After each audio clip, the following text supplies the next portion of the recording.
Indonesia adalah satu-satunya negara anggota PBB di mana di dalamnya ada sekelompok orang bodoh yang mempertanyakan ijazah presidennya.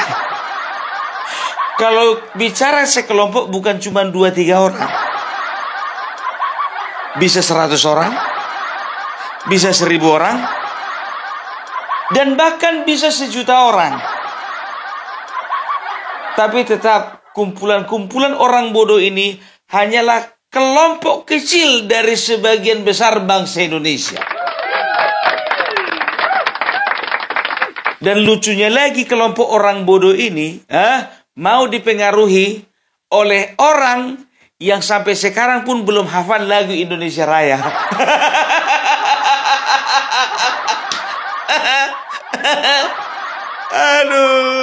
Aduh. Mau kali kalian dibodoh-bodoh orang bodoh. Halo guys, ketemu lagi dengan saya di Analisis Sengit. Di channel ini kita akan mereaksi isu-isu perpolitikan tanah air terhangat dan terkini. Seperti biasa, saya akan mengajak kalian menyimak video dari seorang pakar pengamat politik dunia maya terkeren abad ini. Siapa lagi kalau bukan Opung Parbelak? Selain ulasannya daging semua, juga sangat koclak dan dijamin mengocok perut kita semua. Sangat cocok ditonton oleh kita semua yang penat setelah seharian bekerja. Tonton hingga habis ya guys, karena ulasan dari saya akan saya sajikan di bagian belakang video. Jadi mari kita saksikan dulu videonya hingga usai, baru kita ulas bareng-bareng di bagian belakang. Jangan lupa tulis pendapat kalian di kolom komentar. Nah, membahas apakah Opung kali ini? Mari kita simak saja bareng-bareng videonya. Ini dia. Indonesia adalah satu-satunya negara anggota PBB di mana di dalamnya ada sekelompok orang bodoh yang mempertanyakan ijazah presidennya. Kalau bicara sekelompok bukan cuma 2-3 orang. Bisa 100 orang, bisa 1.000 orang, dan bahkan bisa 1.000.000 orang. Tapi tetap kumpulan-kumpulan orang bodoh ini hanyalah kelompok kecil dari sebagian besar bangsa Indonesia. Dan lucunya lagi kelompok orang bodoh ini mau dipengaruhi oleh orang yang sampai sekarang pun belum hafal lagu Indonesia Raya.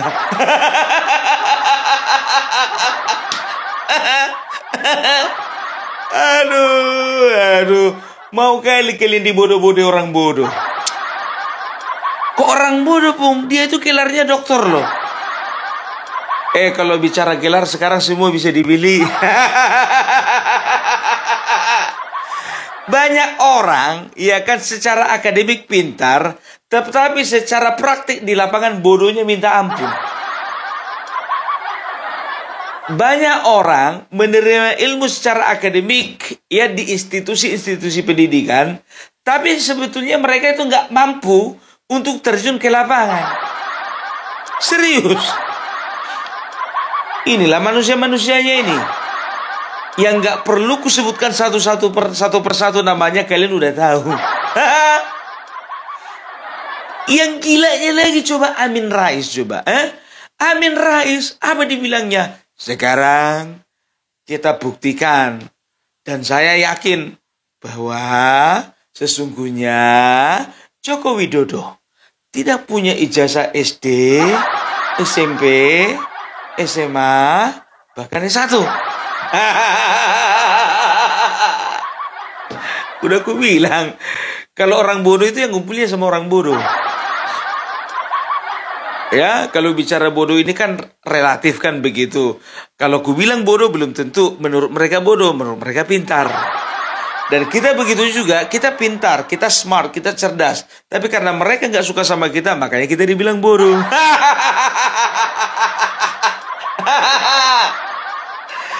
Ya, tapi kebodohan yang hakiki adalah ketika seseorang lebih yakin kepada imajinasi, halusinasi daripada kenyataan.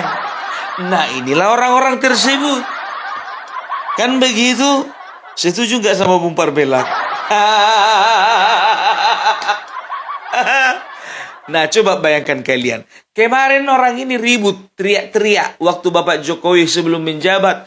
Roy Suryo ada, Egy Sujana ada, Abraham Samad ada, Said Didu ada, Refli Harun ada. Semuanya kemarin itu mereka itu berkumpul di dalam sebuah forum yang menamakan dirinya Forum Kebangsaan, ya, mengatakan adili Jokowi, seret Jokowi, gantung Jokowi, seret keluarga Jokowi ke pengadilan.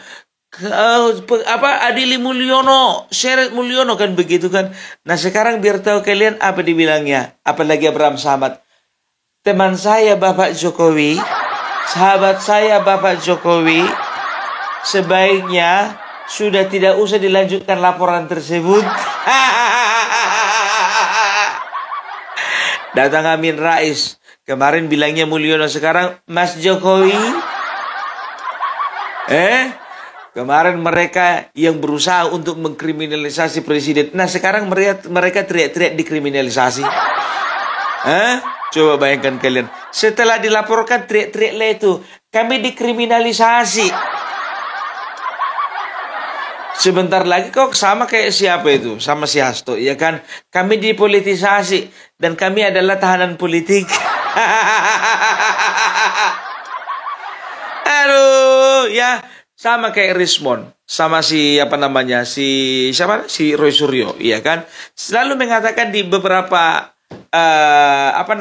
acara-acara televisi, kami UGM, kau UGM bukan. Jadi kalau UGM kenapa rupanya? Kau kira UGM itu kampus terbaik? Kau kira UGM itu satu-satunya kampus yang ada di Indonesia ini? Jadi orang ITB nggak yakin kau, orang UI nggak ada yakin kau, USU juga nggak yakin kau dengan lulusan-lulusan mereka itu. Kalian kiranya lulusan UGM itu segala-galanya? Kalah apa? Kau perbaiki dulu caramu itu bicara, Rismond. Di UGM di Jogja kau 4 tahun kau, tapi masa ngomongmu masih kayak gitu? Kalau aku kayak kau, rasa logatku ngomong ini udah gak seperti itu. Logatku itu sudah kusesuaikan dengan tempat tinggalku. Kalau aku di Jawa, ku bikinlah logatku logat Jawa. Kalau aku kuliah contohnya di ITB, kemungkinan besar aku itu bisa logatnya logat Sunda. Kalau aku contohnya kuliah di Universitas Hasanuddin, logatku itu logat Makassar. 4 tahun kau di Jogja, tapi kenapa cara kau ngomong begitu? Hotman Paris aja yang tembak langsung dari lagu Boti, gak kayak gitu kali.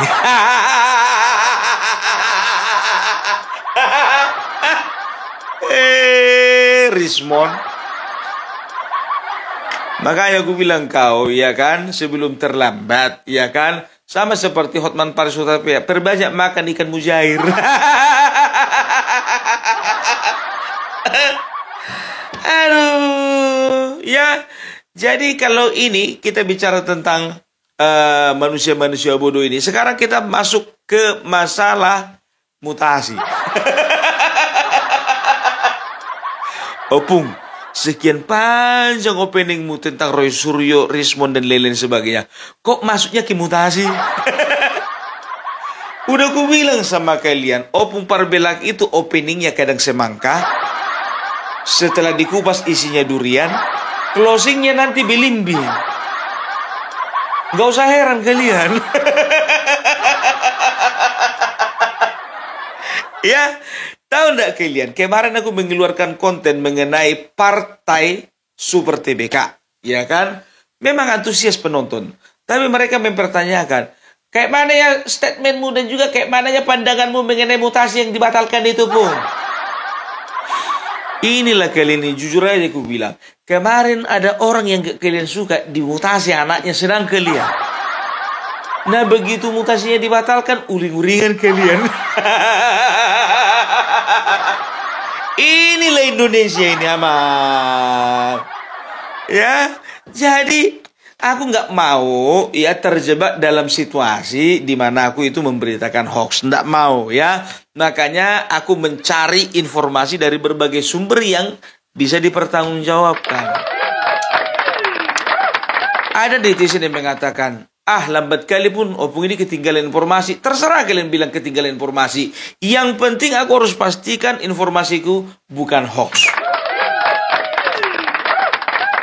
Nanti ku bilang contohnya Amin Rais mati. Rupanya masih podcast dia malam ini kan. Kan memelukan opung Parbela namanya. Amin Rais sudah mati. Kami YouTuber Nusantara rencananya mau rame-rame ke sana melayat. Tengok siaran langsung, rupanya masih live dia. Otomatis itu menghancurkan reputasi opung Parbela kah? Ya kan? Itu dia. Jadi aku nggak mau terjebak di situasi itu. Jadi sekarang kalau berbicara mutasi, kenapa dibatalkan? Jadi begini kawan-kawan ya. Banyak orang berbicara dan berpandangan bahwasannya mutasi itu hanyalah gerakan politik, hanyalah langkah politik dari dari seorang panglima TNI yang diintervensi dari pihak luar, kan begitu. Nah, sekarang begini ya. Kalau bicara tentang mutasi itu enggak sekarang diputuskan besok langsung dimutasi, enggak. Itu melewati proses panjang. Ada mekanismenya, ada rapat-rapatnya, ada pertimbangannya. Kan begitu. Nah, aku yakin ya ini bukan keputusan yang diambil dalam waktu sehari 2 hari. Nggak mungkin. Karena apa? Ini berbicara pertahanan keamanan loh. Nggak bisa main-main. Sedangkan ketika kita memutasi orang sipil, katakanlah karyawan atau guru honorer ya, atau ASN contohnya mutasi, itu pertimbangannya sangat banyak gitu loh, sangat dipertimbangkan ya, apa sebabnya, kenapa beliau harus dimutasi, bagaimana prestasinya, bagaimana kinerjanya, bagaimana kompetensinya, begitu ya. Nah, sekarang begini yang jadi pertanyaannya ya,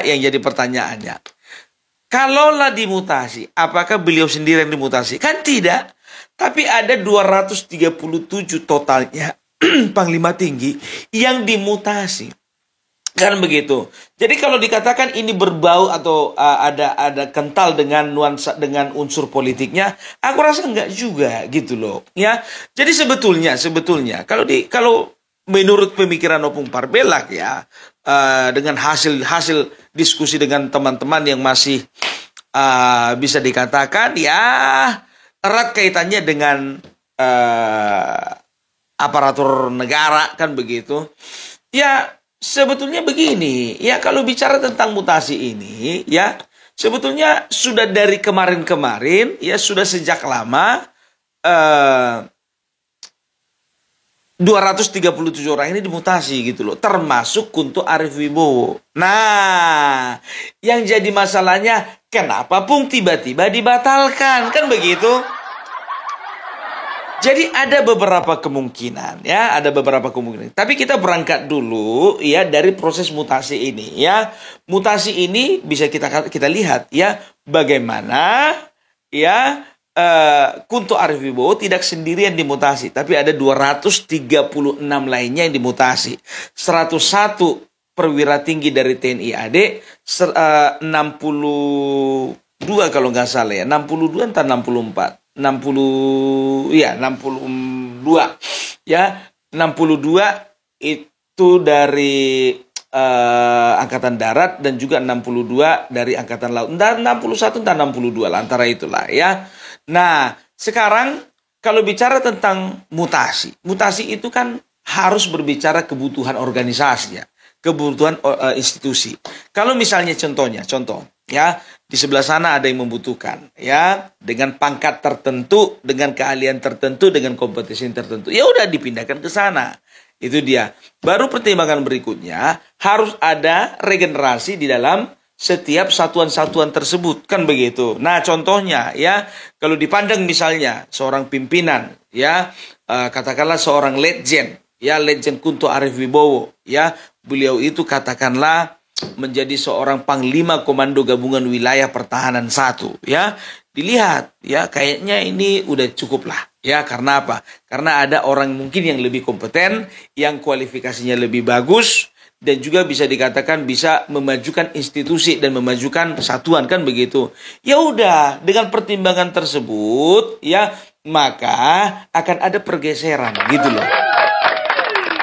Ya, itu dia. Nah, yang jadi masalahnya sekarang ya Kunto Arif Wibowo dimutasi menjadi staf sus Kepala Staf Angkatan Darat. Nah, penggantinya kebetulan seorang ajudan Presiden Joko Widodo. Masalahnya di situ. Dan ini menjadi gorengan. Sebetulnya dari awal ya settingannya memang seperti itu gitu loh. Ya, penempatannya seperti itu. Pergeserannya seperti itu gitu loh. Karena ada seseorang ya yang dibutuhkan di sana dan juga ada seseorang yang lebih kompetensi mungkin menggantikan beliau, kan begitu. Nah, bicara tentang ajudan Bapak Joko Widodo atau bukan, itu hanya kebetulan. Ini kita kalau berbicara profesionalisme ya. Jangan dulu kita masuk ke politik. Mana bisa pun militer dipolitisir. Memang betul. Tapi kadang-kadang ada intervensi politik yang mempengaruhi ya langkah-langkah atau kebijakan-kebijakan di dalam militer. Kita harus akui itu. Karena apa? Presiden sebagai panglima tertinggi.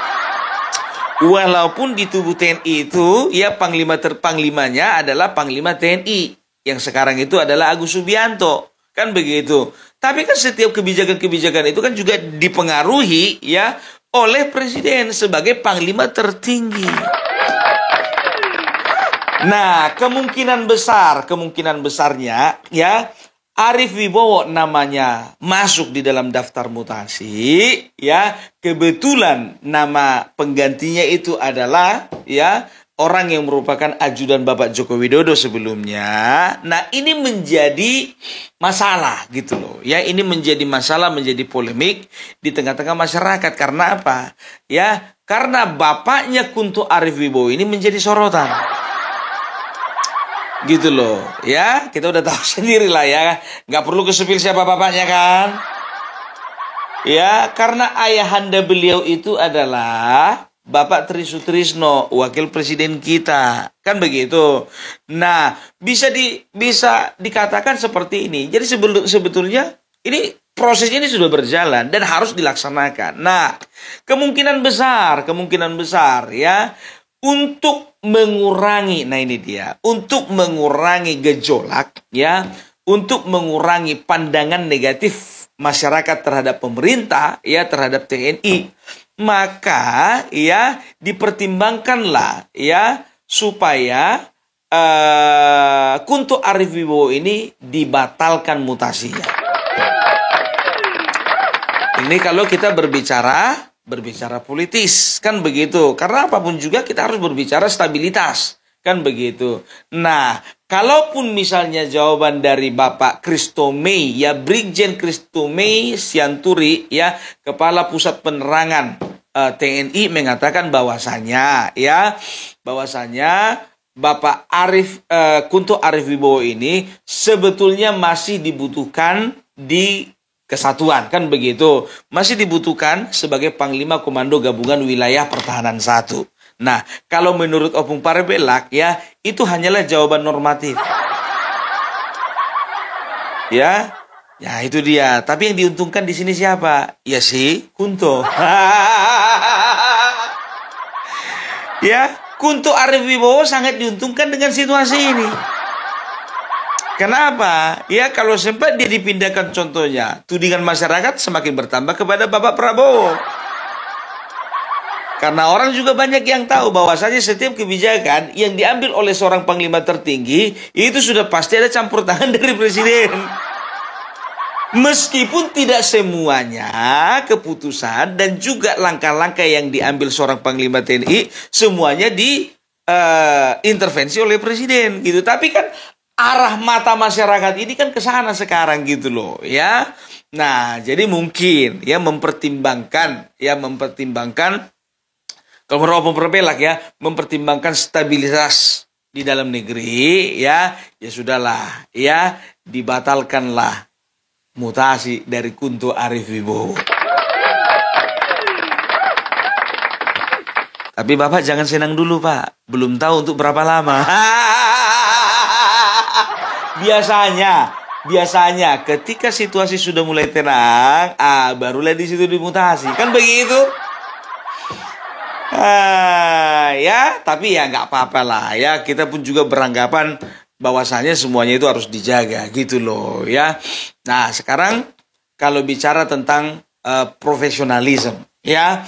Jadi kalau bicara tentang profesionalisme dalam memutasi ya, dalam melakukan sebuah kebijakan-kebijakan ya di dalam tubuh TNI tersebut ya, itu harus mengedepankan yang namanya profesionalisme dan merit system ya.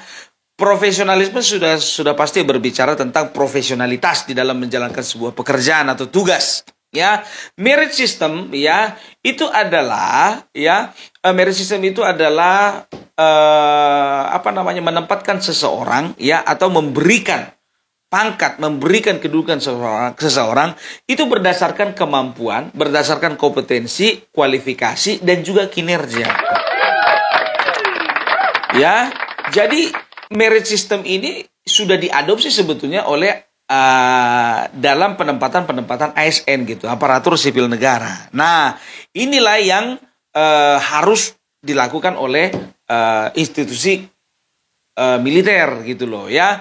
Jadi merit system ya berasal dari kata meritokrasi. Meritokrasi itu adalah penempatan seseorang berdasarkan kompetensi, kualifikasi dan juga kinerja ya.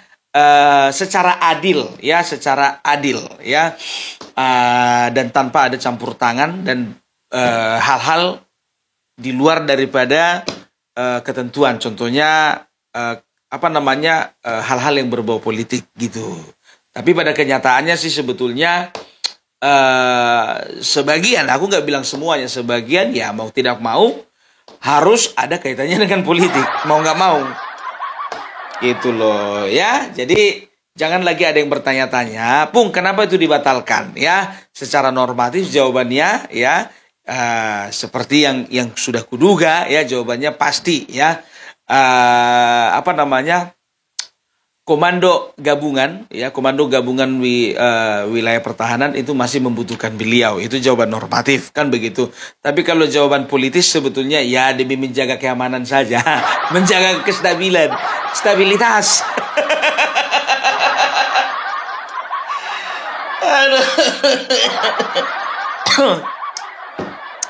Maaf ya kalau aku berpandangan seperti itu ya, minta maaf ya karena itu menurutku bisa jadi benar dan juga bisa jadi tidak kan begitu. Tapi ini kan ini analisaku, ini bukan analisa yang buru-buru gitu loh. Ini memang betul-betul kuanalisa ya, dari Kuntonya, dari Trisutrisnonya, dari Panglima TNI-nya, dari juga ada tangan-tangan luar yang mempengaruhi kan begitu ya. Nah, sekarang begini. Kemarin itu aku sempat berpikir seperti ini ya, kenapa yang namanya Kunto Arif Wibowo itu perlu dimutasi ya, perlu dipindahkan ya. Karena apa? Ya, kesatuan yang dipegangnya itu adalah bisa dikatakan kesatuan bergengsi karena itu komando ya, berarti ada satuan di bawahnya, ada anak buah ya, ada pasukan-pasukan yang berada di bawah kepemimpinannya kan begitu. Nah, ini kan kalau bicara contohnya misalnya ya, ketika ada satu gerakan, kita nggak menutup kemungkinan ya kan, seperti gerakan-gerakan tahun 1965 ya, nggak perlu aku sebutkan apa, kalian cari tahu lah itu. Agak haram juga aku menyebutkannya. Nanti kalau misalnya aku sebutkan nanti tersinggung Ripka Ciptani. Ada kaitannya rupanya Ripka Ciptani, Pung. Ada. Tapi sedikit.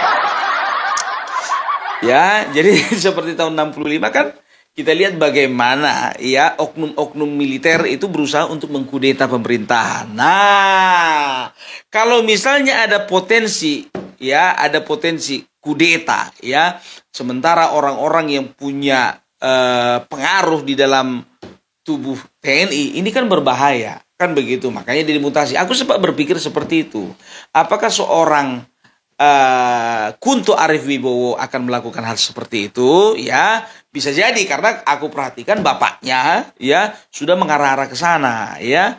Tapi kalau bisa dipikir-pikir sih, kalau bisa dipikir-pikir, melihat karirnya memang betul-betul melejit, ya kayaknya sih nggak mungkin gitu loh. Seorang Kunto Arif, Jenderal Bintang 3 akan melakukan hal tersebut. Tapi kita nggak bisa tebak juga. Kita bisa lihat bagaimana ya mantan Danjen Kopassus Sunarko itu pernah berencana melakukan makar.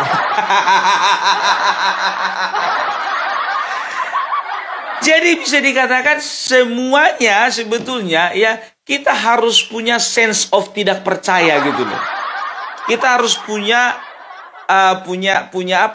intuisi ya tidak serta-merta mempercayai seseorang gitu loh.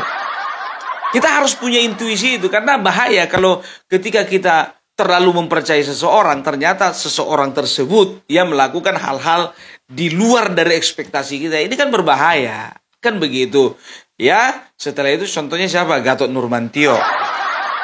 Ya, karena waktu itu bisa dikatakan ya dia itu diberhentikan bukan secara tidak hormat, diberhentikan menurut Gatot sebelum waktunya, menurut Gatot sebelum waktunya. Nah, begitu beliau itu purnawirawan, dia itu cenderung ke sebelah kiri gitu loh. Karena apa? Karena beliau kan kemarin kan sempat digadang-gadang jadi wakil presiden, kan begitu. Calon wakil presiden. Rupanya nggak ada yang minat. Padahal Gatot Nurmantio waktu itu sudah bangun tim relawan. Rupanya bergeningnya lemah. Nggak jadi tuh barang, kan begitu. Nah, ya karena memang sudah purna, artinya tidak terikat dinas ya dengan kemiliteran. Nah, dia punya hak ya untuk menentukan arah politiknya. Nah, kebetulan saja arah politiknya itu arah politik kiri. Aduh, Sunarko begitu juga ya. Mantan Kasal tahun 2000, siapa sih, Hanafi begitu juga ya. Jadi bisa dikatakan ya itu hak mereka sih, berbeda pandangan politik. Ini kan negara demokrasi ya, itu dia. Tapi janganlah gara-gara pilihannya atau misalnya karirnya mentok, contohnya karir politiknya mentok, tidak punya prospek ya, yang disalahkan pemerintah. Nggak boleh. kayak si Gatot Nurmantio itu kan sebetulnya kan di politik kan nggak punya prospek ini orang. Sunarko begitu juga nggak punya prospek ini. Ya, jadi banyak orang-orang ya yang nggak punya prospek di politik tapi memaksakan diri. Contoh si kolor merah ya. Seringkali live sekarang dia virtual kali di TikTok. Kemarin itu kalau nggak salah live dia itu sambil main gitar. Pindah dia dari biru ke si merah, awak kira bakalan jadi orang. Sampai sekarang nggak jadi orang. Getol kali membela si merah. Entah apa dilihatnya dari si merah itu.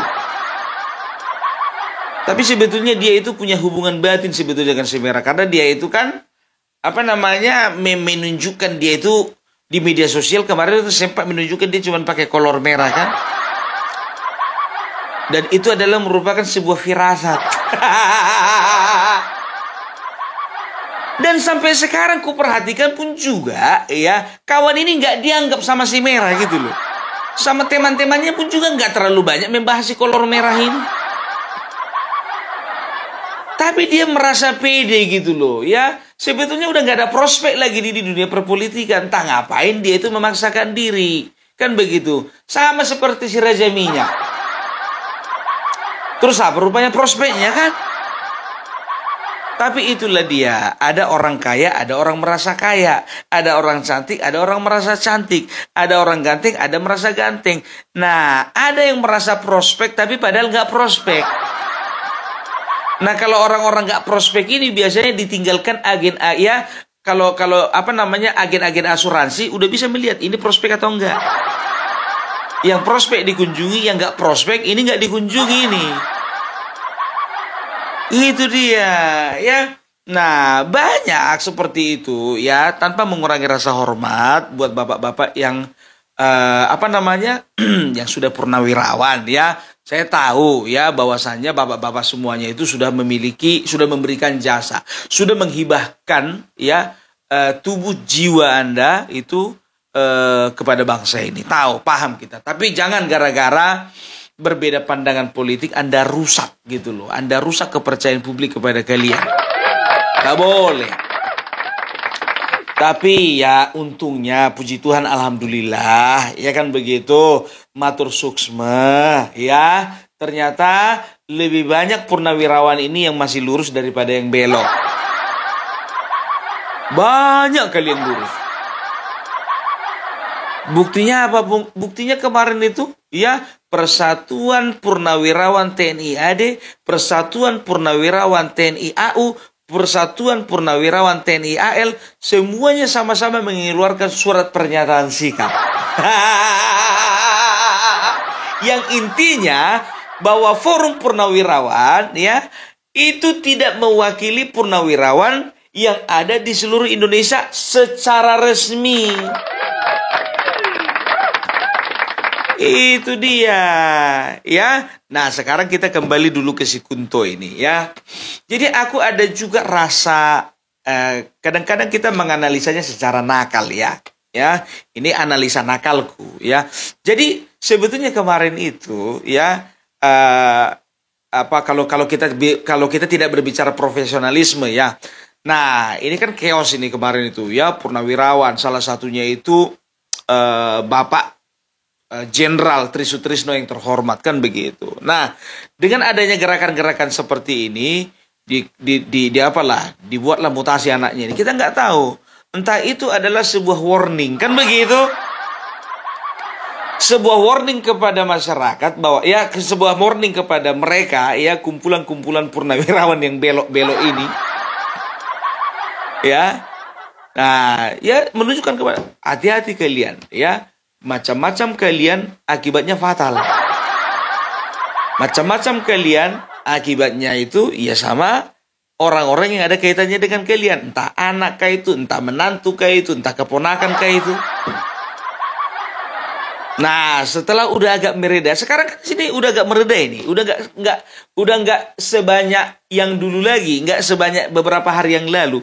Sekarang ini malah purnawirawan lebih sibuk ngurusin Hercules daripada sibuk ngurusin Gibran.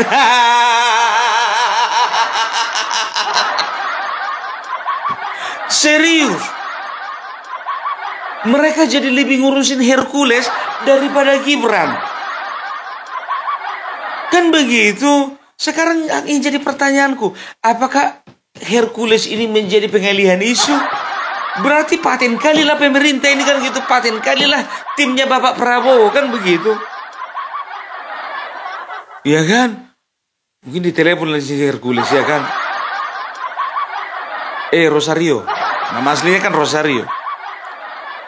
Sekarang begini dulu, kau bantu dulu aku ya. Siap Pak Presiden. Sekarang kau uruslah dulu purnawirawan itu, biar gak usah terganggu dulu pemerintahan ini. Pokoknya Bapak Presiden, ya, saya siap untuk mengorbankan diri saya untuk menjadi sasaran tembak.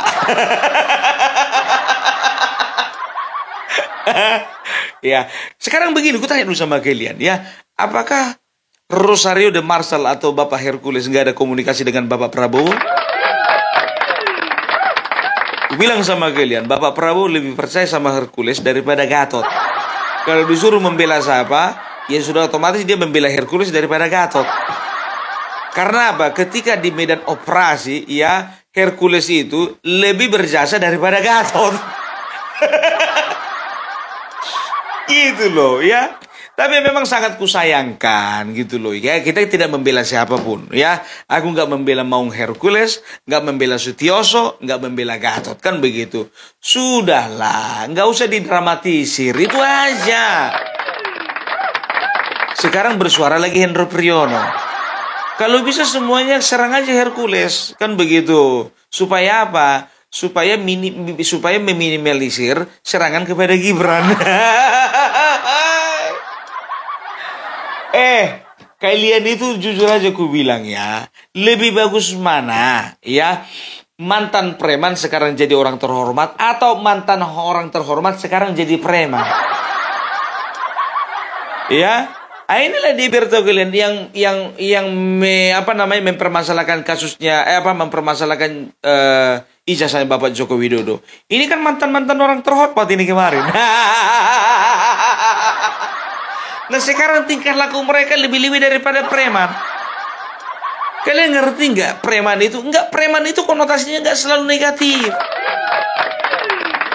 Kalau bicara tentang preman, ya mungkin cara mereka mencari hidup saja mungkin yang salah gitu.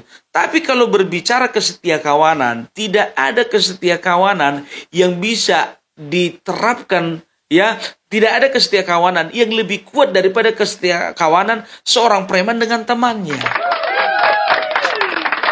Gitu loh, banyak kita lihat seperti itu. Orang yang mengorbankan dirinya demi temannya. Mereka, ketika mereka contohnya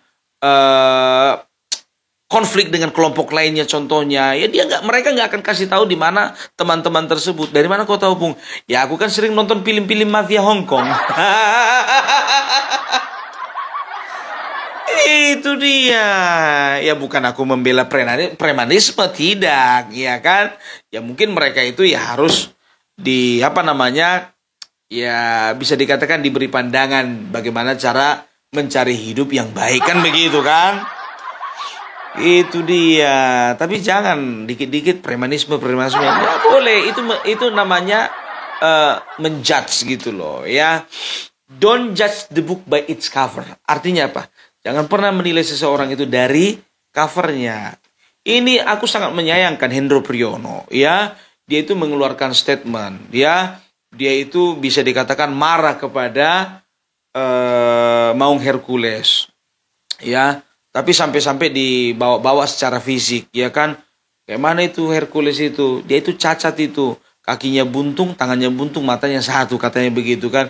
Ini pun juga nggak bijak sebagai seorang mantan kepala BIN, ya. Seorang purnawirawan terhormat mengeluarkan statement seperti itu. Kan begitu. Nggak nyangka aku seperti ini kawan ini. Betul. Main fisik dia, Pak. Aduh. Ya, jadi ya sudahlah ya. Sekarang sudah jelas semuanya mengenai mutasi ini ya. Kemarin kan aku pernah katakan sama kalian, hati-hati Bapak Tri Sutrisno, anak Anda ada beberapa orang jenderal. Hati-hati nanti diparkir itu karirnya itu, kan begitu kan? Ini menurut pandanganku rupanya ternyata betul hampir diparkir. Tapi kita lihat aja, situasi agak senyap nanti, diparkir lagi itu.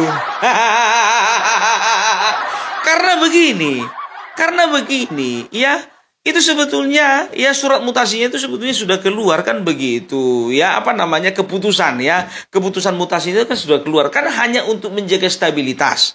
Nah, ketika stabilitas sudah kembali aman, ya maka dia gak ada menutup kemungkinan bakal diparkir lagi.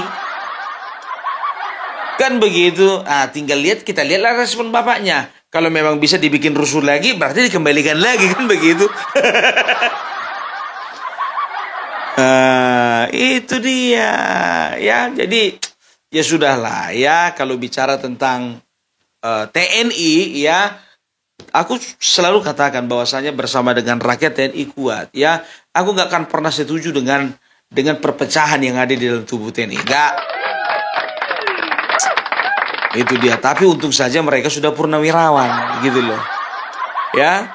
Makanya kita bebas bersuara.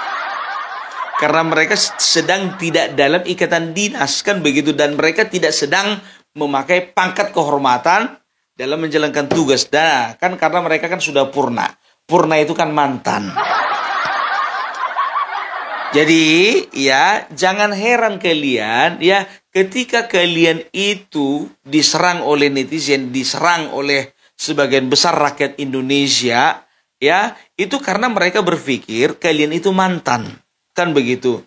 Jangankan kalian mantan, purnawirawan, ada yang majen, ada yang legend, ada yang jenderal, kan begitu. Sedangkan presiden pun juga, presiden mereka maki-maki, ada kalian marah.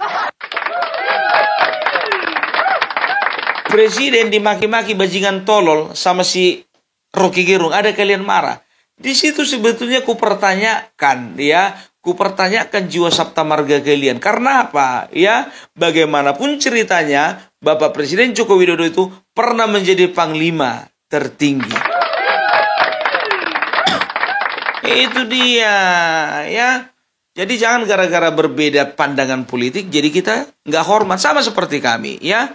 Berbeda pandangan politik aku dengan kalian.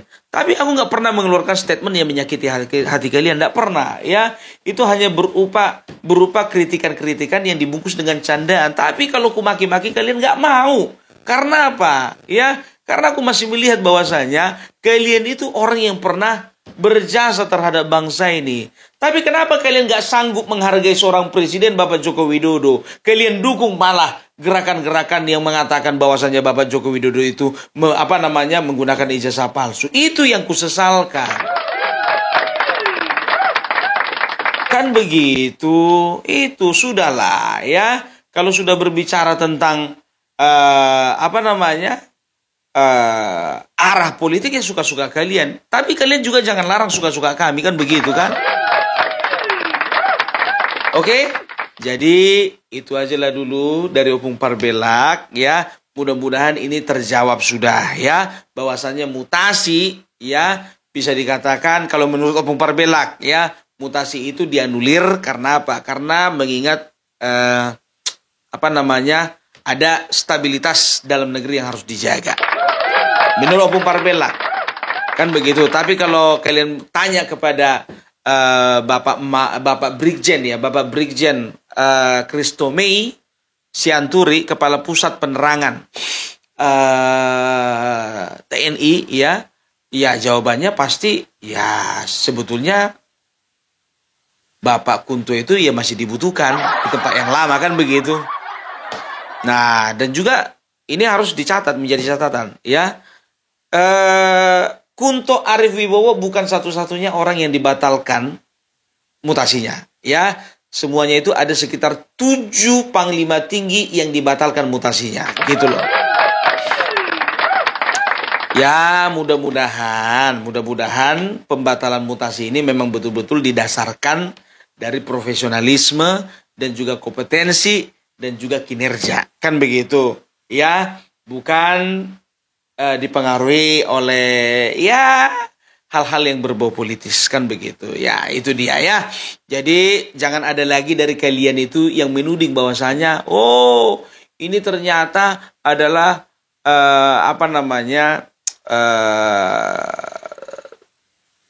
terlalu kental dengan politik gitu, ya. Kita nggak boleh juga menuding seperti itu, ya. Ini kan pandangan kita, ya. Kalau misalnya berbicara tentang profesionalisme, ya, pandangan-pandangan yang diberikan, ya, kalian bisa lihat dari media sosial TNI, kan begitu, ya.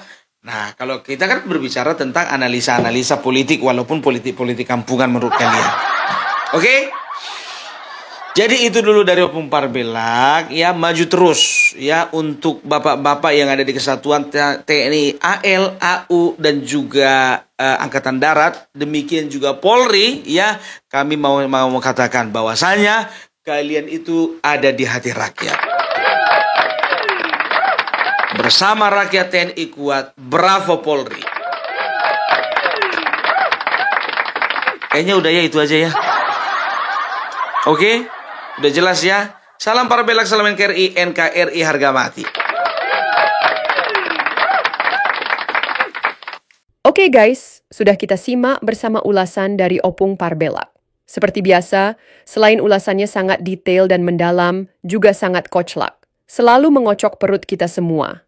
Jadi, walaupun berlama-lama kita menyaksikannya, tapi kita tidak pernah merasa bosan. Dari awal sampai akhir isinya daging semua. Jarang loh yang isinya daging semua kayak gini. Dijamin plok. Hahaha.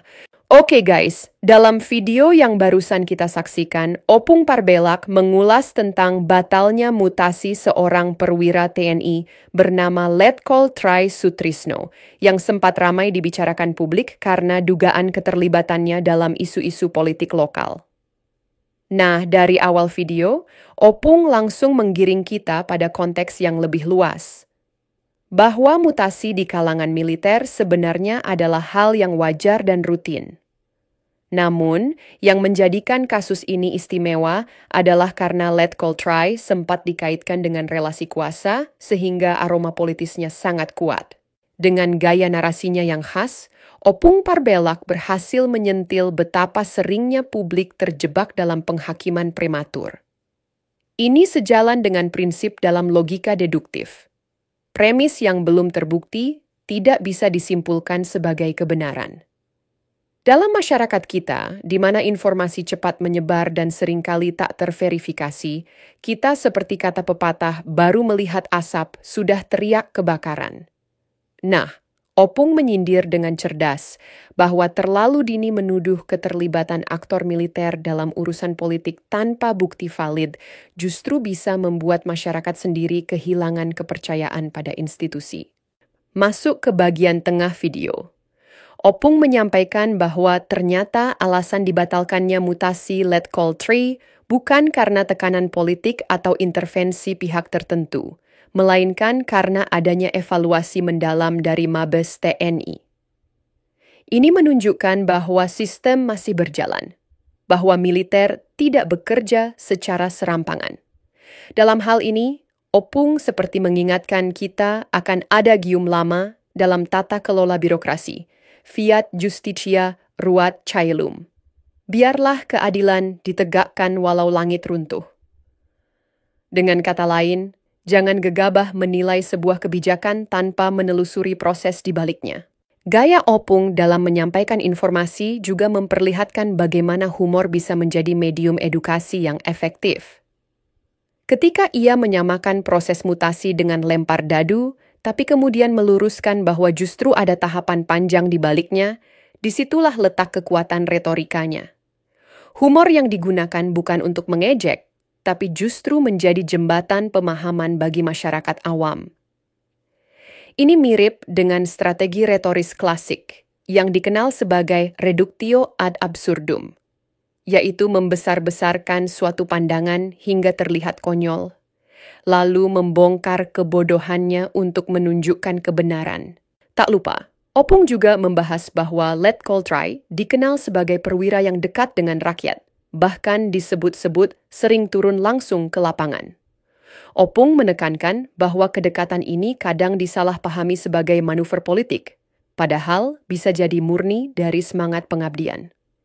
Ini menarik jika kita hubungkan dengan teori etika deontologi Kantian, yang menilai tindakan bukan dari hasilnya, tapi dari niatnya. Seorang prajurit yang niatnya murni mengabdi, meski tindakannya kemudian disalahartikan, tetap harus dilihat dari sudut integritasnya. Menjelang akhir, Opung menyentil satu hal penting, bahwa publik harus belajar membedakan antara wacana dan realita. Ia menyebut bahwa media sosial sering jadi kompor, menyulut opini yang belum tentu akurat. Dalam bahasa akademik, ini dikenal sebagai efek confirmation bias. Kecenderungan orang untuk percaya pada informasi yang menguatkan pandangan mereka, sekalipun tidak faktual. Opung mengajak kita semua agar lebih jernih, lebih sabar dalam menanggapi kabar, apalagi yang berkaitan dengan institusi penting seperti TNI. Ada satu analogi yang sangat kuat diucapkan Opung, yakni ketika ia mengatakan bahwa sistem mutasi seperti roda gigi dalam mesin besar. Jika satu roda saja tersendat karena opini publik, maka seluruh mesin bisa oleng. Ini menggambarkan pentingnya stabilitas dalam tubuh militer yang tidak boleh diintervensi oleh dinamika populis. Layaknya jam tangan mewah, gerak kecil setiap roda harus selaras. Tidak bisa diseret oleh sorotan kamera semata. Secara keseluruhan, ulasan Opung Parbelak sangat bernas dan berimbang. Ia tidak serta-merta membela atau menuduh, tapi justru membuka ruang refleksi bahwa setiap kebijakan, terutama dalam ranah militer, punya logika dan sistem tersendiri yang tidak selalu bisa dilihat secara kasat mata. Gaya penyampaiannya yang santai, namun isinya berbobot, menjadikan ulasan ini bukan sekadar hiburan, tapi juga pencerahan. Bagaimana menurut kalian? Setuju nggak dengan apa yang disampaikan Opung? Silakan tulis pendapat kalian di kolom komentar. Oke, demikian dulu nonton bareng bersama kami dan sedikit ulasan di bagian belakangnya. Jangan lupa terus ikuti kami dengan cara klik subscribe, like, dan share. Kita jumpa lagi di konten-konten berikutnya. Salam akal sehat.